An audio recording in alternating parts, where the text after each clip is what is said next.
രാത്രി 10 മണിയായിട്ടോ നമ്മൾ T V ആയിട്ട് വീട്ടിലേക്ക് വന്നപ്പോൾ ഇക്കാൻ്റെ ഒരു എക്സ്ട്രീമിറ്റിയാണ് നിങ്ങൾ ഈ വീഡിയോയിൽ ആദ്യം തന്നെ കാണുന്നത്. കൊണ്ടുവന്നപ്പോൾ തന്നെ ഒരു സമാധാനം ഇല്ലാണ്ട് അൺബോക്സ് ചെയ്യാണ്. കൂടെ കുട്ടിപ്പട്ടാളും കൂടെ ജോയിൻ ചെയ്തിട്ടുണ്ട് കേട്ടോ.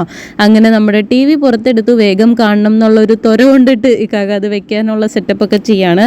ഉറങ്ങി കിടന്ന വാപ്പിച്ചീനെയും വിളിച്ചെഴുന്നേൽപ്പിച്ചു. അങ്ങനെ ടി വി പൊക്കി നോക്കിയപ്പോഴാണ് അത് വെക്കാനുള്ള സ്റ്റാൻഡ് ഇല്ല എന്നുള്ള സത്യം തിരിച്ചറിഞ്ഞത്. ഇൻസ്റ്റാൾ ചെയ്യാനായിട്ട് ആൾ വരുമ്പോഴാണ് സ്റ്റാൻഡ് കൊണ്ടുവരുള്ളൂ. അങ്ങനെ വാപ്പിച്ച് പോയി കിടന്നുറങ്ങി. അൺബോക്സ് ചെയ്ത സ്പീഡിൻ്റെ ഇരട്ടി സ്പീഡിനകത്ത് ഇക്കാകത്തെ ടി വി വീണ്ടും പെട്ടിക്കുള്ളിൽ വെച്ചു.